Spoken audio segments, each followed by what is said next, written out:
আজ তমলুকের নিমতৌড়ির চক শ্রীকৃষ্ণপুরে তাম্রলিপ্ত জনকল্যাণ সমিতির আয়োজনে তাম্রলিপ্ত জাতীয় সরকারের ৮২তম প্রতিষ্ঠা দিবস উদযাপন করা হয়। সাথে সাথে গান্ধী ভবনের দ্বারোদ্ঘাটন করেন তমলুকের বিধায়ক ডক্টর সৌমেন কুমার মহাপাত্র ও হলদিয়া উন্নয়ন পর্ষদের সভাপতি শ্রী জ্যোতির্ময় কর। এছাড়াও উপস্থিত ছিলেন জেলা পরিষদের সভাধিপতি উত্তম বারিক সহ অন্যান্য নেতৃত্বরা। প্রসঙ্গত ১৯৪২ সালের ১৭ই ডিসেম্বর তাম্রলিপ্ত জাতীয় সরকার গঠিত হয়। সর্বাধিনায়ক হন বিপ্লবী সতীশচন্দ্র সামন্ত। অর্থ সচিব ছিলেন সুশীল কুমার ধারা। ১৯৪৪ সালে ৩০শে সেপ্টেম্বর পর্যন্ত স্থায়ী ছিল এই জাতীয় সরকার।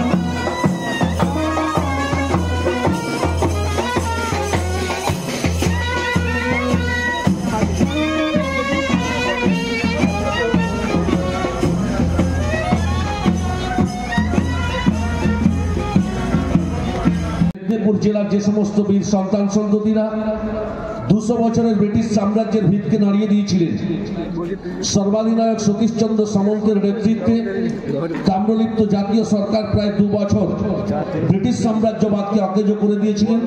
সেই তাম্রলিপ্ত জাতীয় সমিতির সভাপতি শ্রদ্ধাভাজন সোমেনবাবু আছেন। শারীরিক অসুস্থতার কারণেই তিনি স্বাগত ভাষণ রাখতে পারছেন না। হলদিয়া উন্নয়ন পর্ষদের চেয়ারম্যান বিশিষ্ট শিক্ষাবিদ অধ্যাপক প্রাক্তন মন্ত্রী জ্যোতির্ময় কর মহোদয় আপনাদের সামনে তার মূল্যবান আবেদনটুকু রাখবেন। তারপরেই আমরা স্মারক ভবনের উদ্বোধন করব, তারপরেই রোড শো শুরু হবে। আজকে তাম্রলিপ্ত প্রতিষ্ঠা দিবসের দিন আমার এই নিমতৌড়ি জায়গা সম্পর্কে এত সুস্পষ্ট ধারণা ছিল না যে এর প্রত্যেকটা বালুকণাই দেশপ্রেমের, এর প্রত্যেকটা পরিবারেই আজকে সত্যাগ্রহীরা থাকতেন। প্রত্যেকটা পরিবার এক একটা সত্যাগ্রহীদের দুর্গ ছিল। স্বাধীনতা সংগ্রামে ৩টে ধারায় সমগ্র আন্দোলনকে আমরা ব্যাখ্যা করি।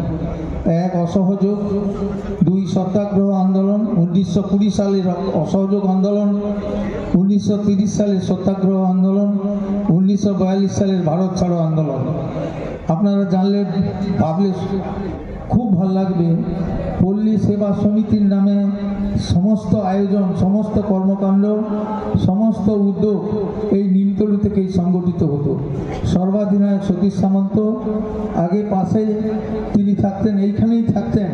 এইখানে থেকেই স্বর্গত অজয় মুখোপাধ্যায়, স্বর্গত সুশীল ধারা এবং স্বর্গত কুমার জানা, এরা এই 4 মহারথী সর্বাধিনায়ক সতীশ সামন্তের নেতৃত্বে যে জাতীয় সরকার প্রতিষ্ঠা করেছিলেন তা সারা ভারতবর্ষের স্বাধীনতা আন্দোলনের এক উজ্জ্বলতম ইতিহাস।